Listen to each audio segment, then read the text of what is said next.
हत्याकांड में शामिल 2 और अभियुक्तों के साथ पुलिस की मुठभेड़, दोनों बदमाश के पैर में लगी गोली। आपको बता दें कि 7 नवंबर 2024 को थाना सुरौली क्षेत्र अंतर्गत ग्राम जद्दू परसिया के पास मुख्य मार्ग पर युवक शुभम सिंह उर्फ निहाल सिंह पुत्र विश्वजीत सिंह निवासी बनाव थाना जनपद देवरिया की अज्ञात व्यक्तियों द्वारा गोली मारकर हत्या कर दी गई थी, जिसके संबंध में थाना सुरौली पर मृतक की मां की तहरीर पर मुकदमा राजी संख्या 223/2024 धारा 103-135 भारतीय दंड संहिता का अभियोग पंजीकृत करते हुए अभियुक्तों की गिरफ्तारी एवं घटना के अनावरण हेतु पुलिस टीमों का गठन किया गया था।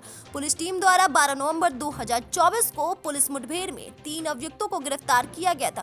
वहीं आज 22 नवंबर 2024 को उक्त अभियोग में 2 अभियुक्त अनुराग गुप्ता पुत्र विनोद गुप्ता उर्फ डब्बा एवं आशीष पांडे पुत्र स्वर्गीय सत्या पांडे निवासीगण वार्ड नंबर 16 रामनाथ देवरिया थाना कोतवाली जनपद देवरिया को मुखबिर की सूचना पर ग्राम मरकटिया के पास पुलिस मुठभेड़ में गिरफ्तार किया गया, जिनके पैर में गोली लगी है और जो इलाजरत है। स्थिति समान है। अभियुक्त आशीष पांडे के पास एक अदद पिस्टल एवं अभियुक्त अनुराग गुप्ता के पास से एक देसी तमंचा एवं मोटरसाइकिल बरामद किया गया। पुलिस टीम द्वारा गिरफ्तार अभियुक्तों से पूछताछ की जा रही है।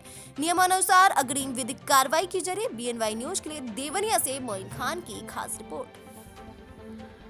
जनपद देवरिया में थाना सुरौली क्षेत्र में दिनांक 7/11/2024 को अज्ञात अभियुक्तों द्वारा एक युवक की गोली मारकर हत्या कर दी गई थी, जिसके संबंध में प्राप्त तहरीर के आधार पर अभियोग पंजीकृत किया गया तथा पुलिस टीम द्वारा घटना का अनावरण करते हुए पूर्व में 3 अभियुक्तों की गिरफ्तारी की गई थी। पुलिस टीम द्वारा उक्त अभियोग में मुखबिर की सूचना पर 2 अभियुक्तों को पुलिस मुठभेड़ में गिरफ्तार किया गया है, जिनके पैर में गोली लगी है, जिनका इलाज चल रहा है, स्थिति सामान्य है, जिनके पास से अवैध शस्त्र बरामद हुए। अभियुक्त गणों से पूछताछ की जा रही है।